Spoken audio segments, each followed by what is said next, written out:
Well, it is a pleasure to welcome on the program the author of Here's the Deal and former Trump campaign manager, former senior counselor to President Trump, Kellyanne Conway. Hello, Kellyanne. How are you?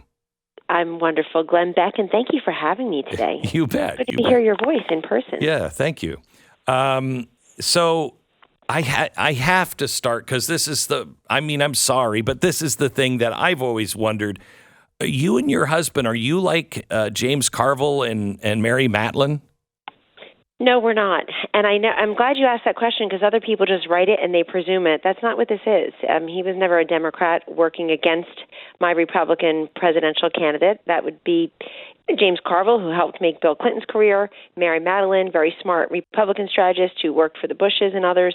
In this case, George and I both were of a single mind that Donald Trump had to beat Hillary Clinton and become president of the United States. George was incredibly supportive, even helpful, coming to the campaign many nights after leaving his own job a few blocks away from Trump Tower. And I write in the book, this new book, Here's the Deal, Glenn, great beach read, great Father's Day gift, get on it, folks.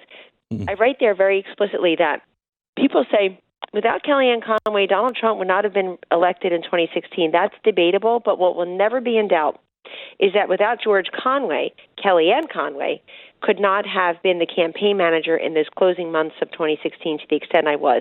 He encouraged, if not insisted me to take my shot. George was the only person I told in the hours after Mr. Trump offered me the campaign management job, and he said, Kellyanne, you're doing this. He can actually win with you, and I'll help out more at home, and he did. And so people just need to know the facts. And George and I had something else in common, and not just as parents of these four wonderful children, Glenn Beck, but we had in common that we both accepted big jobs in the Trump administration. Everyone knows my job. They saw me out there again and again. But George had accepted a nomination as the head of the civil division of the U.S. Department of Justice. That's a big job. And he, did that. Now, he changed his mind about Donald Trump. This is America. We can all do that, Glenn Beck. You can change your mind about Donald Trump, about politics, about what you're having for dinner, whatever it is. But to do it in such a public way was so not George and was so not helpful to his wife and to our family. Why did he feel it was necessary? You say it wasn't like him. What can you get into that? Why did he feel it was so necessary? Oh, I think people who change their mind about Donald Trump and people who are already congenitally afflicted with Trump derangement syndrome, for which there are no therapeutics and no vaccine, Glenn. they feel, look around, there certainly isn't. They feel duty-bound to express that publicly because they find an immediate and equally vociferous, hungry audience in so doing. But as I put in my book, I miss the privately brilliant George Conway, not the publicly bombastic one that he had become. And listen, George is a very smart person. He graduated Harvard at 20, graduated Yale Law School at 23, made partner at the premier law firm in New York City at 30, unheard of in these days after 5 years only, unheard of. And we've been married for many decades. We have 4 children together. What this all comes down to is I don't understand what was happening. And the reason I call it cheating by tweeting is because of how he was spending his time.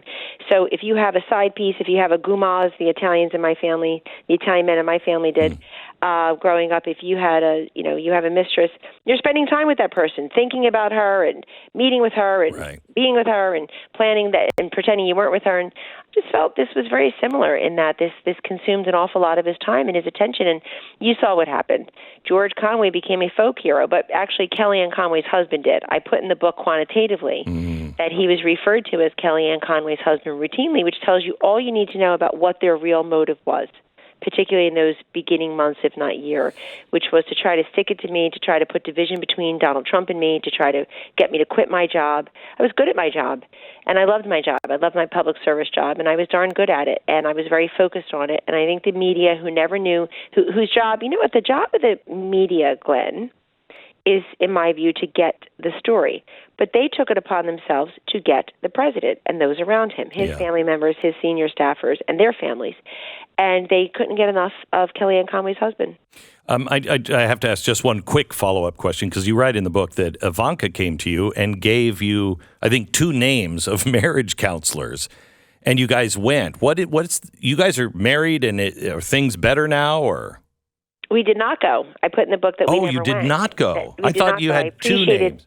I thought she gave you two names and he We said had two yes to names. one.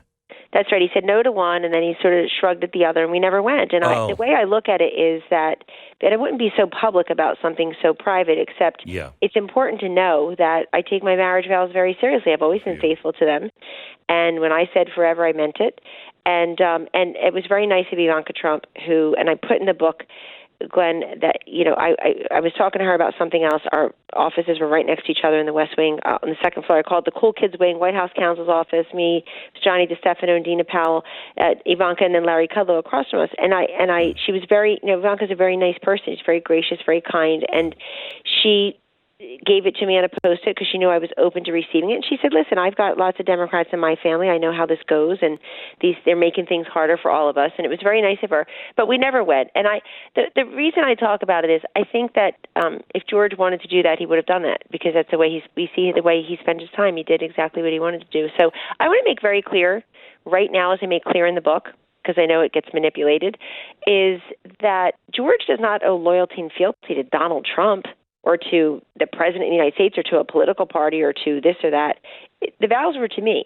So if he wants to change his mind, he can do that. This is America. But changing his mind about me and that job after we moved our family there together, put the kids in new schools, accepted jobs, and even when he took his name out of contention, out of contention for the civil division chief of the U.S. Department of Justice, Glenn, he put out a statement, not on Twitter because he wasn't much of a tweeter then, put out a statement saying, Mr. President, thank you for this wonderful opportunity, and of course I still support your administration and the work of my wonderful wife. A couple of days later, he sent out his first tweet. I put in the book that Sean Spicer, then the press secretary, is coming toward me in the East Room, and he said, did you know about this? And he's showing me a tweet that apparently came from George Conway. I have an entire chapter in my new book, Here's the Deal, Glenn, that says, but George doesn't tweet. And that's exactly what I said. I said, that can't be true, that he doesn't tweet. That's a fake account, or it was hacked. And we all know the rest is history. Yeah. Okay, so, you mentioned that Ivanka was very gracious to you. And that's the one thing that I don't think that never comes out about the president as well. His children are very, very gracious. But he is incredibly gracious and warm in person. It's like he's like a different person when he's not on stage. Do I have that read right of him? You have it absolutely right. And I know that you've had contact with him, so you know this to be true. You've had conversations with him in person, more than a few. Glenn, it is absolutely true. And if Donald Trump was not a good boss, let alone a good boss to women or a good boss to working mothers, of which there were many in the White House, I wouldn't have worked there. Why would I do that? He was a great boss, and he's very warm. And I think Donald Trump will never get full credit for something he's never asked credit for, which is how many times he positively transformed people's lives by picking up the phone, by making a call, by making his private jet available back in the day, by just connecting people need with opportunity. Yeah. And he never really, he doesn't brag about that any more than the people who would run around in the comms department saying, I think you should, go do an off-the-record ice cream stop with your 9 grandchildren.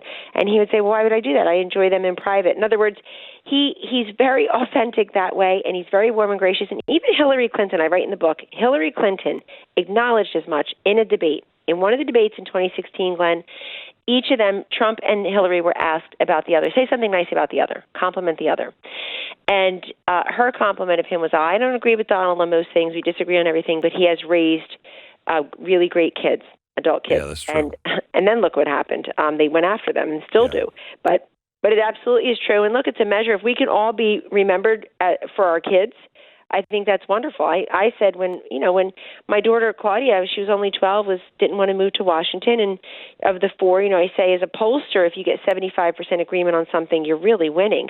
But as a mom, you basically need to get close to 100% agreement. So I needed all 4 kids on board, and she was really the holdout. And I really feel for her, and she's a great kid now, almost a woman. Claudia, somebody in the Washington Post was doing a profile on me, and they said, well, we saw Claudia Conway's on there with a change.org petition, stop the Conway kids from moving to D.C. What's that about? I said, well, at least she's honest. I said, the rest of this country often pretends I'm a revolutionary, I'm a change maker, I'm going to do this, and they go to McDonald's every night and order number 3 in the van. I said, but at least she admits that she wants things to stay the same and not move. And they said, well, what do you say to her?